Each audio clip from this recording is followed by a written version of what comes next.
Welcome everyone, and here we are again. Thanks for joining me on this journey to Easter, Lent, 40 days of change. And so this is day 11, we're 25% of the way through. Thank you for being with me every single day. So weekend's over. What did you do this weekend? Did you do anything that you had to apologise for? Maybe you lost your temper. Maybe you missed an important family date. Perhaps you wrecked the house with your latest lockdown DIY attempt.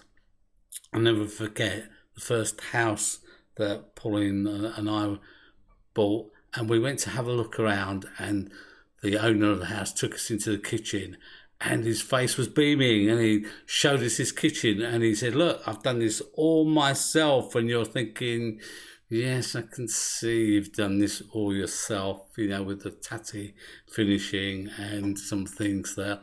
And in your mind that the first thing you're going to do when you go into that house is get the kitchen out and replace it.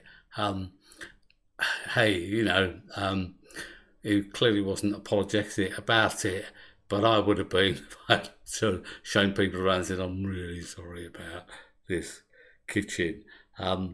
But forgiveness is something we all have had to rely on, and yet something that we also struggle with. We know that we make mistakes. We know that we're not perfect. And we know that maybe particularly those who are close to us, we have to ask them for forgiveness. But we struggle, don't we? We struggle with it. Have you ever heard people say about others, it's not in their nature to forgive? And maybe you're like that. Maybe you've been like that. Maybe there are some people or some circumstances that you say, I'll do anything, I'll forgive anything, but not that. Well, the good news is that the one person who really, really counts does have a forgiving nature. The person we have to stand up and account to, God, has it inbuilt as part of his DNA. Let me read you from Daniel chapter 9, verse 9. But the Lord our God is merciful and forgiving, even though we have rebelled against him. We talked about sin, haven't we, recently? And sin is rebellion against God ultimately.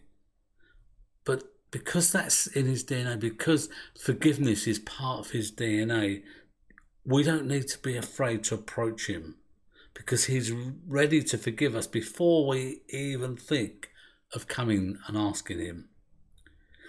His forgiveness is not contingent on how good we are, but on how great his heart is towards us. His love is absolutely unbounded. His forgiveness, well, that's like a well that never runs dry. Maybe you've never drawn water from a well, but most of us will know what it's like when the tap runs dry and when there's a water problem, when we run out, and suddenly we realise our need. Psalm 103 verse 2 tells us that he even wipes out, he forgets what we've done wrong. Can you imagine that?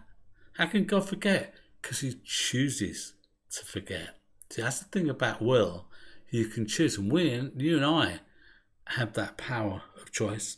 Rather than keeping account of all the times we mess up and all our failures, a psalmist says that he removes sin as far as the east is from the west.